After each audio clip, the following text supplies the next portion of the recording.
Welcome to the world. You've entered it cold, unclothed, confused, but not alone. From your earliest moments in this world, Allah subhanahu wa ta'ala was providing for you. He gave you the comfort of warm hands, the nourishment of sweet milk, and a body full of potential to grow and learn.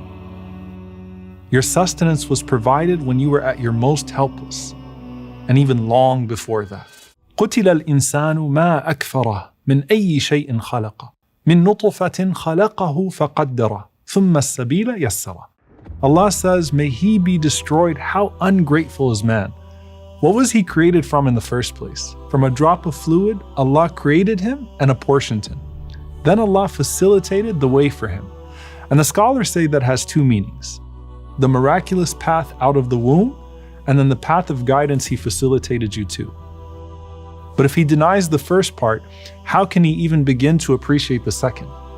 The process of birth is one of Allah's greatest signs and miracles, and Allah does not need the process, but He familiarizes us with it so that we can praise Him for it.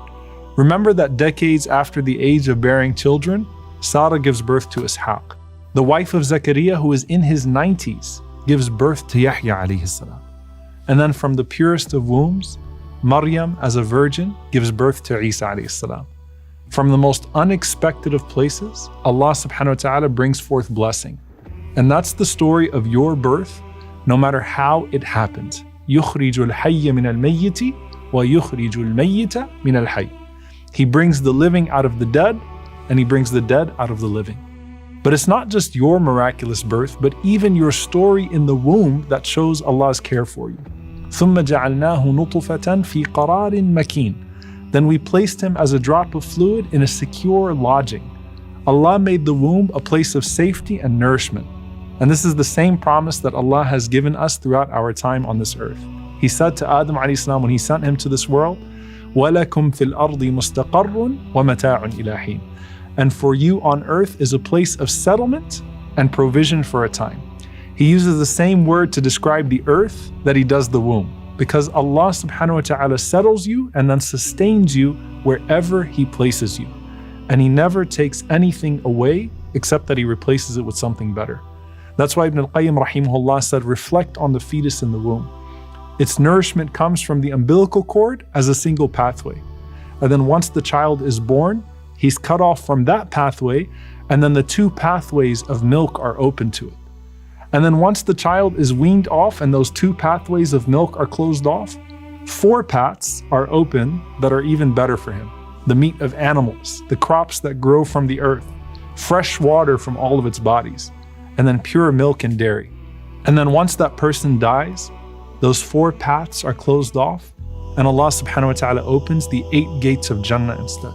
وَإِذَا سَدَّ عَلَيْكَ بِحِكْمَتِهِ طَرِيقًا مِنْ طُرُقِهِ فَتَحَ لَكَ بِرَحْمَتِهِ طَرِيقًا أَنْفَعَ لَكَ مِنْهُ. And if a path of rizq is blocked by His wisdom, know that He will open for you from His mercy a path even more beneficial for you.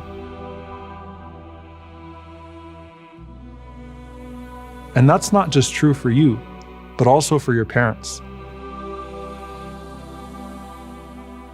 In fact, what if you were the sustenance they needed at a time when other doors were shut? While you were still in the womb, the decree of your parents was playing out, and the shaping of your decree was en route. The Prophet ﷺ said that Allah has appointed a special angel as the caretaker of the womb. And he would say, my Lord, it is now a drop of fluid. My Lord, it is now a clot. My Lord, it just became a lump of flesh. And then once Allah subhanahu wa ta'ala decides to give it its final shape, the angel says, my Lord, is it male or female? My Lord, is it evil or righteous? My Lord, how many years will it live? My Lord, how much sustenance have you prescribed for it? And all of that is written while you're still in the womb of your mother. I want you to imagine every single day that you will live and every penny that you will earn was already written in the womb of your mother before you even got here. And Abu Darda radiallahu anhu reports something fascinating. He says that on the 40th night after conception, the decree is written down regarding the fetus's future appearance, their character, their lifespan, and their sustenance, on this green scroll that hangs from the throne of Allah subhanahu wa ta'ala. SubhanAllah, just like a lawh al-mahfuz. And so while your decree is being written, the page is becoming older and more worn out until it becomes stiff. And then once your time on this earth has finished and you die, that scroll falls from the throne. But for now, you're still in the beginning of that scroll. And your first chapter is just about to begin. The du'as, dhikr, and hope of all those that came before you is taken into account in shaping you. And now it's your turn to come out of the womb and into this world.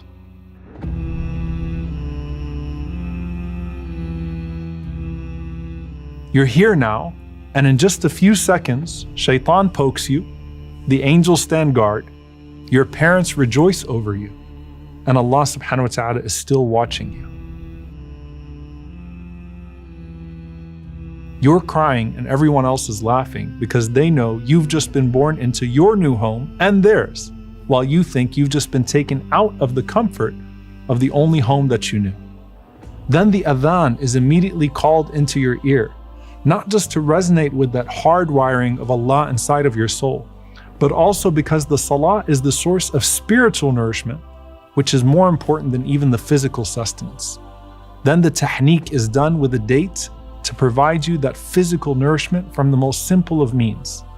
And in that is a sign that a person should be satisfied with the most basic of sustenance in this dunya as they focus on fulfilling their purpose. As Aisha radiallahu ta'ala anha said, توفي النبي صلى الله عليه وسلم حين شبعنا من الأسودين التمر والماء. The Prophet ﷺ passed away from this world when we would satisfy our hunger with just dates and water. And what is the tahniq? It's a mixture of saliva and dates, which is essentially a date in water.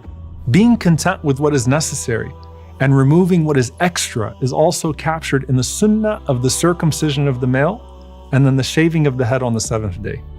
And the best way to remove that which is extra is with sadaqah, which is why we donate the equivalent weight of the hair in gold or in silver. Then the aqiqah is done, which combines the physical and the spiritual. It's a means of physical sustenance for the family and the community, which shows that children do not diminish our sustenance, but instead Allah subhanahu wa ta'ala multiplies our rizq through them. And that child is now the sustenance of the whole community. And so with the tahniq, the child is nourished, and with the aqiqah, everyone else is nourished. وَلَا تَقْتُلُوا أَوْلَادَكُم مِّنْ إِمْلَاقٍ نَحْنُ نَرْزُقُكُمْ وَإِيَّاهُمْ. Don't kill your children out of fear of poverty. We will provide for them and you. أنعم عليك أولا بالإيجاد وثانيا بتوالي الإمداد. And He bestowed His blessings upon you first by bringing you into existence, and second through uninterrupted sustenance. But you're not just meant to be rizq in the worldly sense. The scholars say that the aqiqah enables the child to intercede for the parents on the Day of Judgment and become an even greater source of rizq in the hereafter. And that's before you do anything else of good in this world. But remember that Ibrahim a.s. didn't just sacrifice a ram in place of Ismail. He also got the blessing of Ismail being saved. And through him, an ummah was born. And when you were born, it wasn't just your celebration. Ibn al-Qayyim rahimahullah explains that the celebration of the newborn is also at the happiness of the Prophet sallallahu alaihi wasallam. As he said that I will be proud of seeing my ummah as the largest in number on the Day of Judgment. You have a special role to play in this ummah. That's why even the right to a virtuous name is significant in Islam. You are to name them after a quality or a person of quality. So Talha radiallahu anhu used to name his kids after prophets. Zubayr radiallahu anhu used to name his kids after shuhada. The Prophet ﷺ said, name them Abdullah and Abdul Rahman. Name your kids after Maryam and Khadija and Fatima, Al-Hassan, Wal-Hussein. And name them after qualities you want to see them manifest in this world. The intention behind the name is a dua in and of itself. So will you name something special? Or will you make a name for yourself by being something special?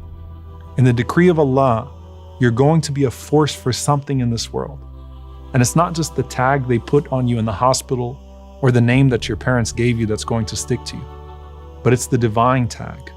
Mujahid rahimahullah said about the verse, وَكُلَّ إِنسَانٍ أَلْزَمْنَاهُ طَائِرَهُ فِي عُنُقِهِ, that every human being has his destiny bound to his neck. He said, مَا مِن مَوْلُودٍ إِلَّا فِي عُنُقِهِ وَرَقَةٌ مَكْتُوبٌ فِيهَا شَقِيًّا أَوْ سَعِيدٌ. No one is born except that on his neck is a scroll, inscribed on it, evil or good. The environment matters, but you can turn any environment into a means of elevation. And just as your birth was a rizq and qadr for your family, the family you're raised in is a part of your qadr. And who they are will in some way shape who you become.